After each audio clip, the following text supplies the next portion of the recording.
Toutes les personnes qui s'y aventuraient finissaient forcément par le voir. L'état du mal absolu. L'état du mal absolu. Cette maison, certaines personnes utilisent le terme hanté, ou alors certaines personnes utilisent le terme hanté. D'autres emploient d'autres termes. Comme par exemple maudit, ou alors subissant une malédiction. Pour cette maison-ci, c'est complètement différent. Il s'agit d'un mal à l'état pur. Il s'agit d'un mal à l'état pur qui s'empare de notre esprit, qui s'empare de nos pensées. Ce qu'on pense devient alors poussière. Ce qu'on ne pensait pas devient alors réalité. Un homme courait dans les couloirs, poursuivant sa femme avec une hache. Sa femme se défendait, rampant, les bras couverts de sang, les mains coupées entre les doigts, tenant un couteau avec sa main qui tremble, rampant sur le sol, avec une longue traînée de sang encore chaude et humide derrière elle. De la vapeur d'eau qui ressortait de cette baignoire, à l'intérieur de laquelle il y avait sa fille, qui était en train de se noyer. Elle respirait encore, mais il était trop tard pour la ressortir. Lorsqu'elle mit ses mains sur la baignoire, le sang déposa délicatement 2 traces de main. Elle plongea ses bras dans l'eau, et le sang se dilua à l'intérieur de l'eau. L'eau devint alors rouge quand elle essaya de sauver sa fille, mais il était déjà trop tard. Elle rampait sur le sang à sens contraire, là où elle avait rampé dans le couloir. Elle rampait sur le sang à sens contraire. Elle rampait sur cette traînée de sang chaud qu'elle pouvait sentir en dessous de son ventre. Elle était en train de marcher à genoux et de protéger sa fille qu'elle serrait très fort dans ses bras. À l'intérieur de cette maison, le mal à l'état pur prend notre conscience en otage. Le mal à l'état pur prend notre conscience en otage, prend ce qu'on pense en otage, ce qu'on imagine et ce qu'on voit, il le transforme. À l'intérieur, ce n'est plus une maison, c'est un abattoir. C'est un abattoir là où les gens se réfugient en pensant qu'ils vont vivre la meilleure vie, en pensant qu'ils vont recommencer tout à zéro, qu'ils vont vivre la meilleure vie de toute leur vie. Ils se réfugient là, dans cette maison, une maison d'apparence normale, en pensant que leur vie va recommencer à zéro. En pensant que leur vie va recommencer à zéro, ils se réfugient là. Ils ouvrent les portes, mais à partir du moment où on a ouvert les portes de cette maison, à partir du moment où on s'est installé, à partir du moment où on a posé le pied sur le plancher, et à partir du moment où on est allé voir la bibliothèque, à partir du moment où on s'est assis sur un fauteuil, à partir du moment où nous sommes restés dans cette maison plus d'un soir, le mal s'est déjà emparé à l'intérieur de nous, de toutes nos idées les plus impures, toutes nos idées les plus néfastes. Le mal s'en est déjà emparé. À l'intérieur de cette maison règne un mal que personne ne peut décrire, un mal que personne ne peut identifier. Ce mal prend possession de ce que l'on pense, prend possession de nos envies, prend possession de nos idées. Et nos envies et nos idées deviennent des idées noires et des idées sombres, des envies qui prennent réalité, des envies que l'on fait la nuit. La nuit, nous nous réveillons, les yeux blancs. La nuit, nous nous réveillons, les yeux blancs, les yeux noirs, avec une petite lumière étincelante et vive dans les yeux. Cette petite lumière de vivacité nous rappelle que nous sommes encore des humains. Elle est très pétillante et très lumineuse, à travers nos yeux blancs et nos yeux noirs. Cela dépend de la noirceur de la personne. Si la noirceur de la personne est extrême, cette personne va avoir les yeux noirs. Si la noirceur de cette personne est très infime et très minime, celle-ci va avoir les yeux blancs.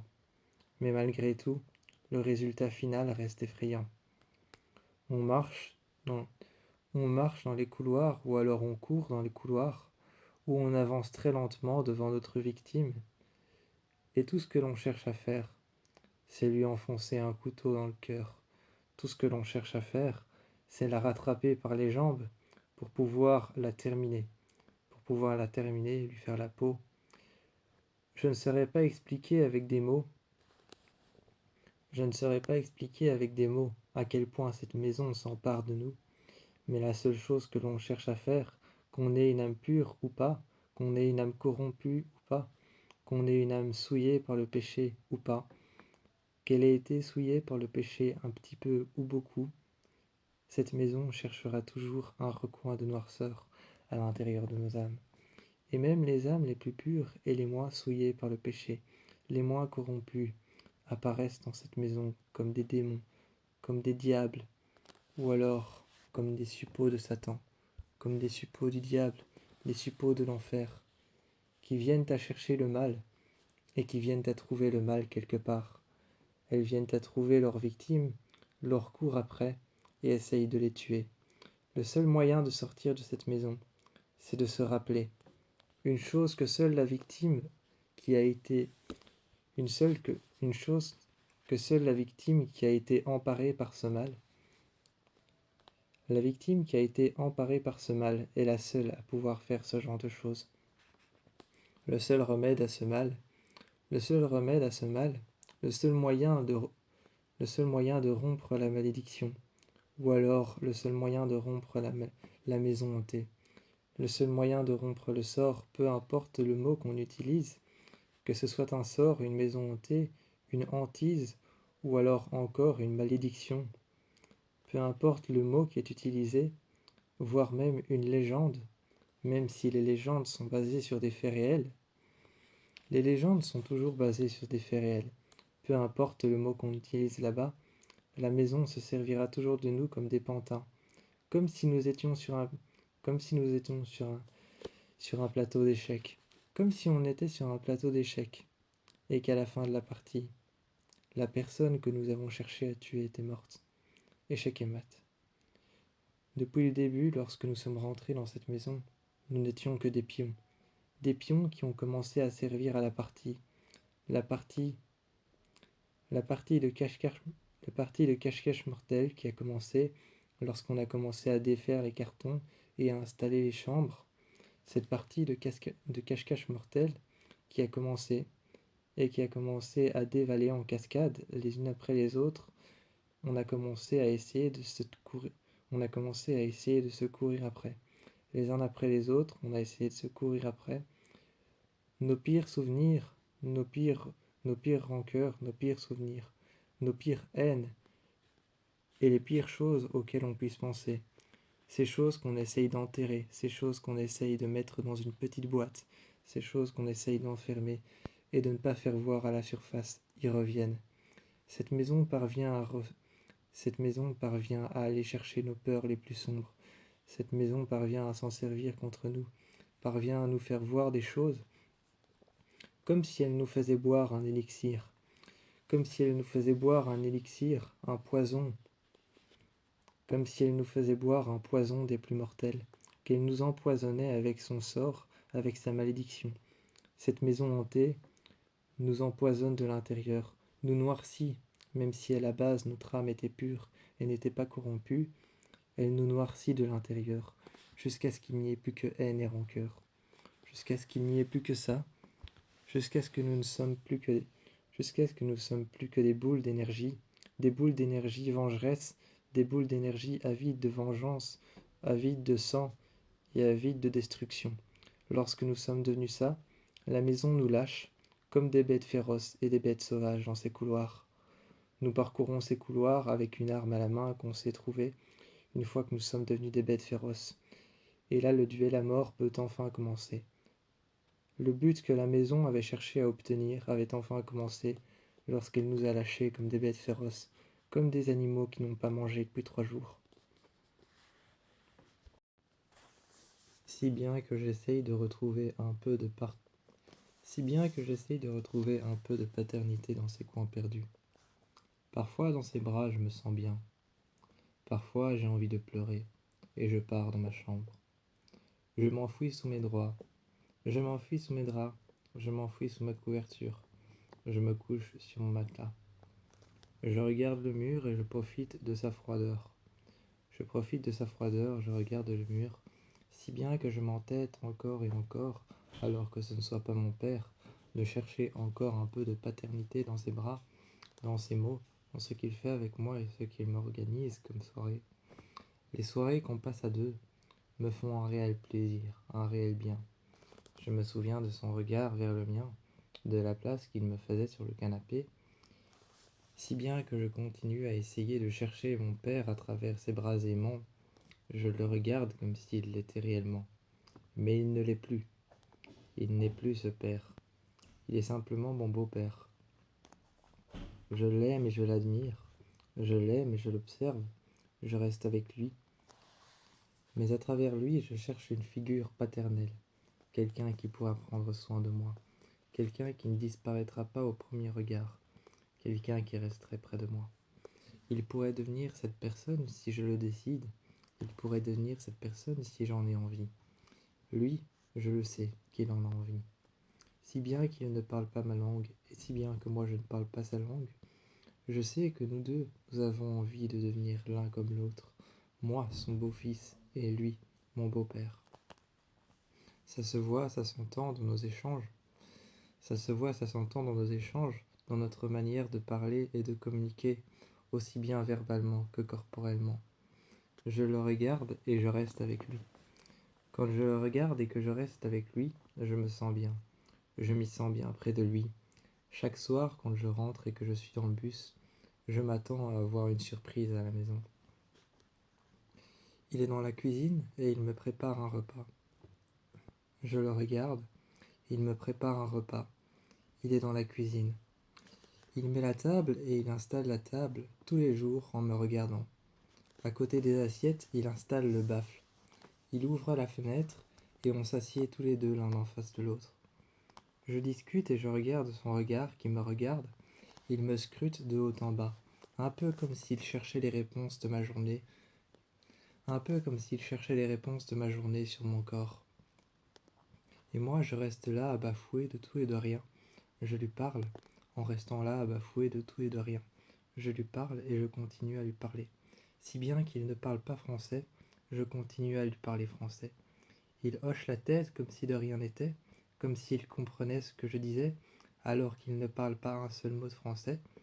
Moi, si bien que j'essaye de parler anglais, avec le peu de chansons anglaises que j'ai écoutées, je continue. Je continue à essayer de parler anglais, et je lui parle. Je m'avance près de lui. Un soir, je pars me coucher. Il ouvre la porte, entr'ouvre la porte pour me regarder. Il s'avance, et j'entends qu'il rentre dans ma chambre. Il se met près de moi, et se couche tout près de moi. Quand il s'est couché tout près de moi, si bien que je m'entête à rechercher ce côté paternel, si bien que je m'entête à rechercher ce papa que je n'ai jamais eu, si bien que je m'entête si bien que je m'entête à chercher ses bras aimants. Je me recroqueville contre lui, je sens cette chaleur qui me fait tant de bien, et c'est là que je me rends compte qu'il est réellement mon père. Peu importe qu'il soit mon père ou qu'il ne le soit pas, il reste mon beau-père. Il reste mon beau-père, il reste mon beau-père. Il n'est pas mon père dans les faits, il n'est pas mon père réellement, mais il est mon beau-père. Il est celui que je chérirai toujours comme étant mon deuxième papa. Il est venu près de moi cette nuit-là, s'est mis tout contre moi et a dormi avec moi. Il a attendu que je m'endorme, et une fois que j'étais endormi, il est reparti. Il a dormi dans le canapé pour me faire de la place et de l'espace. Le lendemain, j'ai été le voir et je l'ai réveillé. Je me suis mis cette fois-ci à mon tour contre lui. Quand je l'ai réveillé, je suis parti. Il m'a déposé à l'école. À l'école, je me suis retourné une fois, deux fois, puis trois fois, et la quatrième fois pour le regarder partir avec la voiture. Je n'avais même pas envie de le quitter. J'avais même envie qu'il vienne à l'école avec moi. Mais ce n'était pas possible, et ça je le savais. Mais je savais que le soir, en prenant le bus et en rentrant, je savais que j'allais le recroiser, et que tout allait recommencer à nouveau. Au final, cet accident n'a rien été d'autre qu'une énorme leçon de la nature. Ce soir-là, dans tes bras, je me recueillais dans tes bras, et j'attendais impatiemment que tu me regardes. Lorsque tu m'as regardé, ce regard qui m'a tellement fait du bien, qui m'a tellement fait de bien, m'a tellement rassuré, m'a rassuré à tel point que je t'ai regardé à mon tour. Mais je pensais effectivement que ce n'était rien d'autre qu'une leçon de la nature, ou alors peut-être une leçon du hasard. Une leçon du hasard, une leçon de la nature. Peu importe, ce que j'en ai tiré, c'est que même les plus grosses épreuves ne nous laissent pas à terre. Je n'ai pas eu l'impression d'être à terre une minute, car pendant toute ma convalescence, pendant tout ce qui s'est passé, tu étais là près de moi. Et comme tu étais là près de moi, je n'ai pas eu l'impression d'être à terre une seule minute. Ce regard que tu m'as jeté, ce regard que je t'ai jeté, la manière dont on s'est regardé, la manière dont tu te couchais près de moi, la manière dont tu fermais les yeux, dont tu posais ta main sur mon ventre pour écouter ma respiration.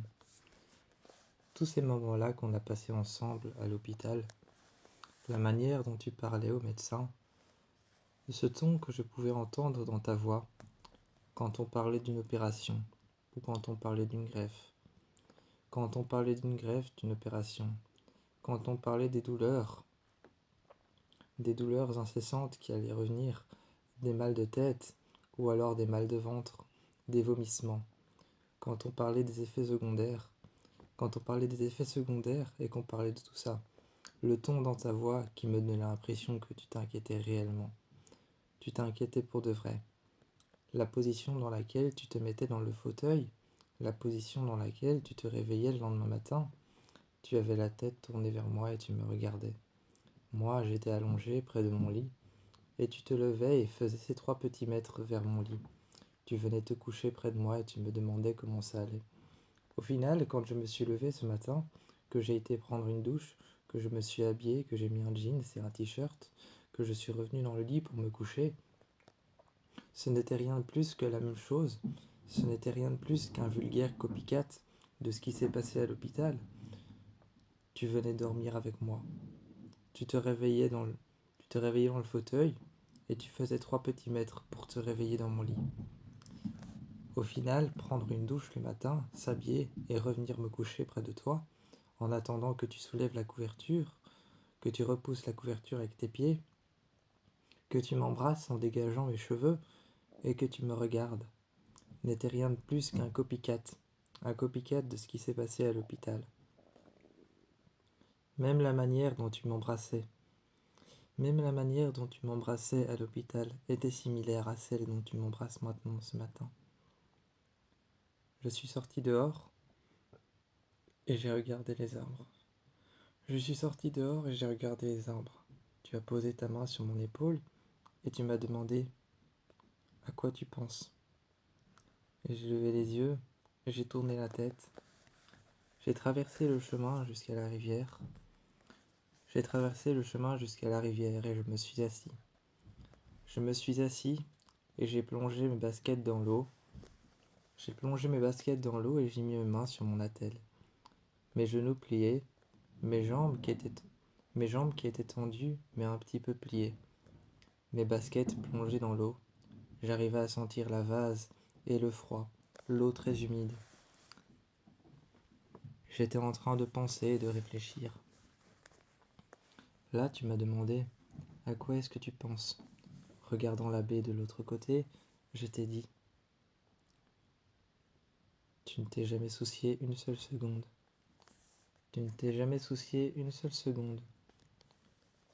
De rien. Tu t'es soucié tout le temps de mon mal, mais pas de mon bien. Mon bien, tu ne t'en es jamais soucié une seule seconde. Parce que tu savais que j'allais bien. Tu savais que si tu étais dans la pièce, Tu savais que si tu étais dans la pièce, que si tu étais avec moi, il n'y avait pas à te soucier, à avoir honte ou à douter. Le doute, la honte ou alors se soucier de quoi que ce soit, tant que tu étais dans la pièce avec moi, tu n'avais pas à le faire. Je me suis rendu compte de ce que j'ai dit, que quand j'ai dit, tu ne t'es pas soucié de mon, tu ne t'es pas soucié de mon bien une seule seconde, parce que tu savais que ta présence était plus que suffisante. J'avais l'impression que ma phrase démarrait un peu comme une insulte, mais pas du tout. Au contraire, ma phrase, une fois terminée, je me suis rendu compte qu'elle était l'une des plus belles que j'aurais pu te sortir, l'une des plus belles que j'aurais pu t'expliquer, l'une des plus belles que j'aurais pu te dire. Et ton regard que tu m'as lancé, la manière dont tu t'es appuyé derrière moi, dont tu as mis ton épaule sur la mienne, quand tu m'as embrassé, je t'ai regardé et je t'ai dit, je t'aime. Je te l'ai dit, tu me l'as dit, tu m'as embrassé, tu m'as couché sur l'herbe, je sentais la terre, tourner autour de nous, le paysage tourner autour de nous, le vent dans l'air juste au-dessus de nous, qui passait au-dessus de ton dos, et ton torse sur le mien. Mon attelle couché sur le sol, mes chaussures complètement humides, et imbibées d'eau, que j'ai prises par la suite. J'ai marché pieds nus. J'ai marché pieds nus jusqu'au perron de la porte, où je me suis assis. Tu y es resté avec moi un instant. Tu y es resté avec moi un instant et tu m'as embrassé. Tu m'as dit que effectivement, tu savais très bien. Tu savais très bien que tant que tu étais là avec moi, je n'avais pas à m'inquiéter. Tant que tu étais là près de moi, tant que tu me regardais, que tu étais en train de me prendre soin de moi comme une hirondelle échouée qui se serait cassée les ailes, comme une hirondelle échouée qui se serait cassé les ailes et qui ne pouvait plus reprendre son envol, tu étais en train de prendre soin de moi. Chaque matin, tu venais me voir et te couchais dans mon lit, pour pouvoir imiter les matins à la maison. Chaque soir, tu venais dormir pour pouvoir imiter les soirs à la maison. Tu prenais une douche à la maison et tu revenais. Cette odeur de shampoing enivrante, cette odeur de déodorant et de ton parfum m'enivrait chaque soir. J'avais l'impression d'être à la maison.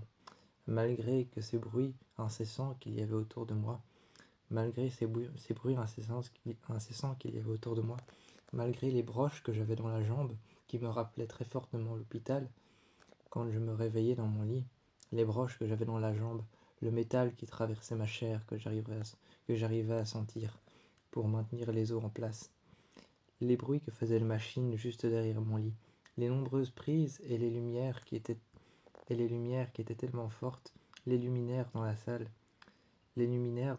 dehors et les luminaires dans le couloir ainsi que dans ma chambre, les repas qu'il m'apportait le midi pour pouvoir manger, tout ça me rappelait l'hôpital. Mais ta simple présence auprès de moi, peut-être me lire un livre ou un ou deux chapitres en t'asseyant sur le bord de mon lit, me rappelait que tu étais toujours là pour moi. Que même si tant que tu étais là, tu n'avais pas à te soucier de mon bien ou de mon mal, car tu savais que toi, tu étais mon remède à tout. Tu étais mon remède à tout ce qui m'arrivait. Tu étais mon remède à mon bien, mon mal, ma tristesse, ma peur, Tu étais mon remède à ma tristesse, ma peur, ma haine, à mon bien, mon mal, à ma douleur, à tout ce que je pouvais ressentir, tout ce qui pouvait être des sentiments néfastes. Tu les corrigeais, tu venais les corriger. Tout ce qui était écrit en rouge, tu venais l'écrire en vert. Tout ce qui était mal écrit, tu venais l'écrire soigneusement. Tu venais dessiner la marge sur ma feuille, et tu étais celui qui venait effacer comme une gomme le crayon qui avait écrit ces mots qui étaient tellement blessants. Tu étais celui qui venait guérir toutes mes blessures, mon mal, ma peur, ma haine, mon envie d'en finir, mon envie de tout arrêter.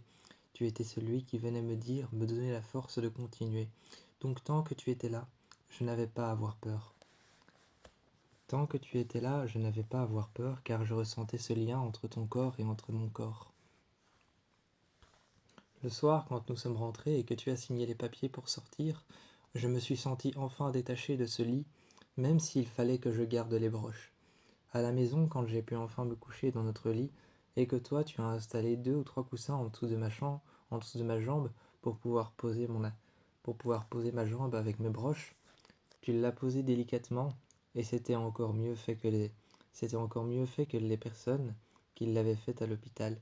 Les infirmiers et les infirmières qui posaient ma jambe tous les jours ou la relevaient pour pouvoir voir s'il n'y avait pas eu de signe d'infection. Tu le faisais encore mieux, et encore plus délicatement que ces personnes-là, car elles, c'était leur job de le faire, c'était leur travail. Mais toi, ce n'était pas ton travail, donc la délicatesse y était au rendez-vous. Et chaque soir, tu prenais soin de ma jambe, tu la regardais et tu la mettais au-dessus de 2 ou 3 coussins, comme support. Car, simplement, à l'hôpital, ce n'était pas 2 ou 3 coussins bien confortables que tu plaçais en dessous de ma jambe, c'était un support en caoutchouc. Un support en caoutchouc, ou alors des fois un support en frigolite qui faisait ce bruit incessant, se frottant au métal. Mais les coussins que tu plaçais dans mon lit lorsque nous sommes rentrés, dans notre lit lorsque nous sommes rentrés, les 3 coussins que tu as placés sous ma jambe me procuraient un bien fou. En plus de ta présence, de quand tu m'as embrassé et que tu as gardé ta main sur ma jambe, rien que pour pouvoir me montrer que tu étais là et que tu prenais soin de moi, me faisait tellement de bien. Je me suis endormi ce soir-là et tu es resté près de moi. Même si j'étais déjà endormi et dans un sommeil paradoxal, j'avais senti le moment exact où toi tu avais fermé les yeux.